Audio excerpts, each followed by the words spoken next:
Local 4 News starts now with a breaking news alert. Sorting through rubble, looking for answers. This is what's left after continuous explosions at a business in Clinton Township. In my 25 years, I've been on a few big fires. This, by far, was the biggest one that I've ever seen. Now, the owners of that collapsed building face questions about what was happening inside their business. But ended up doing something that is clearly not only illegal, but immoral and dangerous. It has been a crazy 17 hours for so many people surrounding a distribution plant at 15 Mile and Groesbeck. We are getting another update. Right now, the fire is out, the building destroyed, debris spread around the area. Authorities say a 19-year-old who was 1,000 feet away was killed after being hit by a flying canister that shot out of that building. A firefighter also injured, expected to be okay. The business was called Goo Select Distributors, selling supplies for vape shops. Investigators say there was nitrous oxide, butane, and vapes with lithium batteries inside. The owners of the building have been questioned. Officials say the business was not approved to have that kind of stuff stored inside. Let's listen in right now to a news conference that is going on. The Clinton Township emergency manager is speaking. Thank you, Paul, and I'm sure all of you are concerned about how much material has been collected throughout the township. And with me is Scott Kleinfeld, who's going to tell you about his crew, who has been out all day, and I believe they're going to be working for a big part of the night too, because there is much more than we anticipated. And we encourage again people not to go out looking for these for souvenirs. This is not a game. These things are dangerous.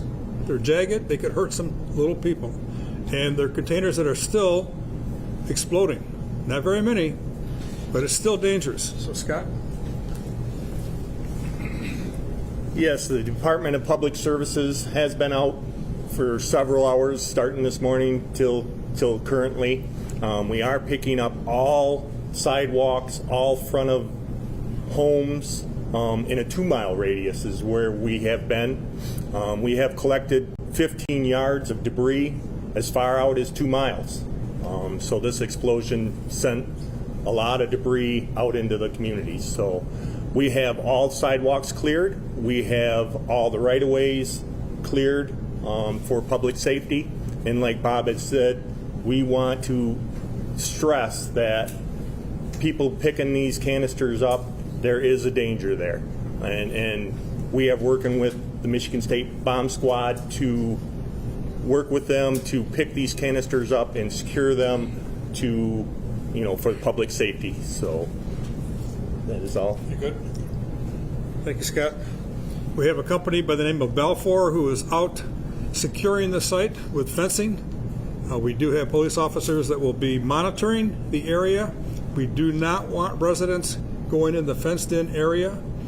There will be repercussions if they do. And with that, I'm going to bring up our police chief because I know it's an ongoing investigation. There is nothing conclusive at this point in time. But Chief, do you want to just fill us in as what's going on? Thank you, Mr. Cannon. Our investigators are working together with the Fire Marshal and ATF. Again, it is an ongoing investigation. The owners, the employees that were on scene have all been very cooperative throughout this investigation. They were there throughout the night, again, providing any information they can into this incident. So we will conduct our investigation and proceed as accordingly. Thank you. And she has nothing else to say at this time because we don't have all the information that we need or want. And with that, I'll bring our fire chief, Tim Duncan, out. Tim has had a long night, obviously, and his guys have done a fabulous job, as they always do, as does our police department. We're very proud of public safety here in Clinton Township. Chief? Hi, thanks everybody. So anyways, we returned to the scene with our ladder truck earlier today, put the truck up once it got repaired from some of the damage from last night, putting out the hot spots, trying to subdue some of the smoke over there, and basically cooling everything off. So they were on site there for several hours earlier today. Around the 1 o'clock time period, we felt comfortable to give the railroad the ability to open up that thoroughfare. They had to wait until approximately about 1:30 for consumers to walk the line due to some issues making sure that their line was good and secured. So that should be back up and running. And we've obviously had our personnel out there, continued with our investigation course.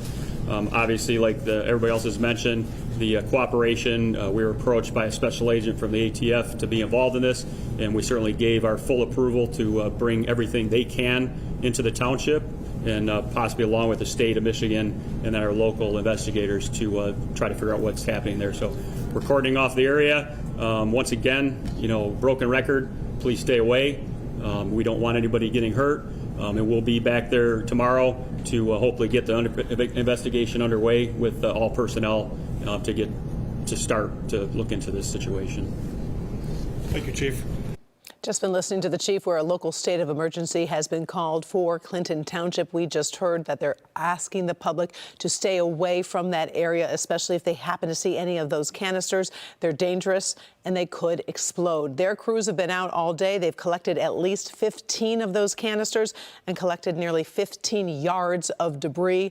Obviously, this is a long story that needs to be addressed throughout the next couple of hours. We will keep you updated on air and online. And at 5 o'clock, we've got an investigation into exactly what was going on at that business, whether or not some bad business practices like illegal gas storage could be to blame for the fire. Then at 6, we're checking on neighboring residents dealing with damages to their property. We're sharing their stories when you join us.